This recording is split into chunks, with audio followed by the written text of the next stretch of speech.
Ayaw mo nang gumana. Ano ba ang iyong diferensya?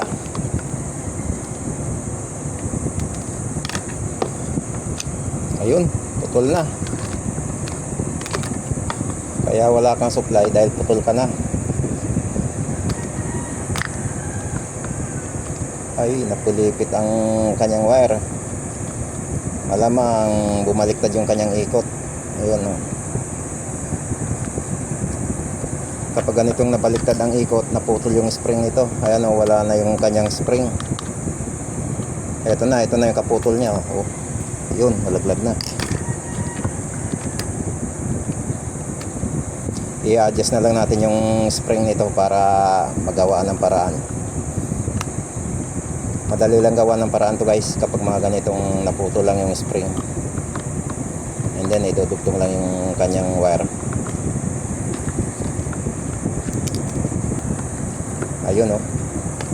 Ito ang kanyang wire, wala nang sasabit. Wala na yung dapat ay nandito. Naglalak sa kanya, naputol na. So gagawa natin ng paraan to mga idol. Babaliin lang natin to. Ayan, babali tayo ng kaunti para maitusok sa kanyang lock. Ayan, sapat na yan idol. Sapat na yan mga lods para sa kanyang lock. Dito siya mga idol, oh. Siya ang maglalak niyan. Yun, ito na siya mga idol, oh. Siya ang maglalak niyan. Pag naputol yan, kaya nagiging ganito mga idol, napuputol ang wire pag naputol itong kanyang spring, nawawalan siya ng lock.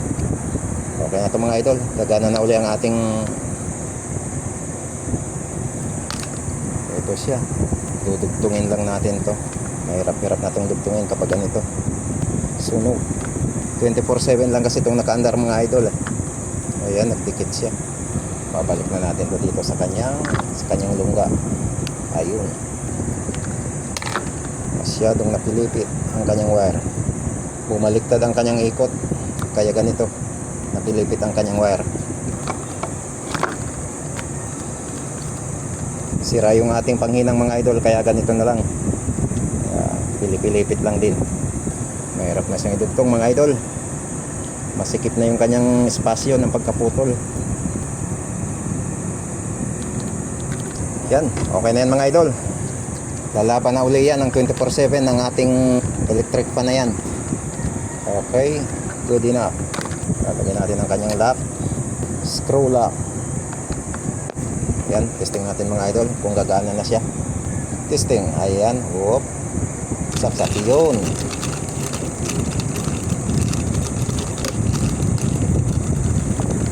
Okay, good na naman.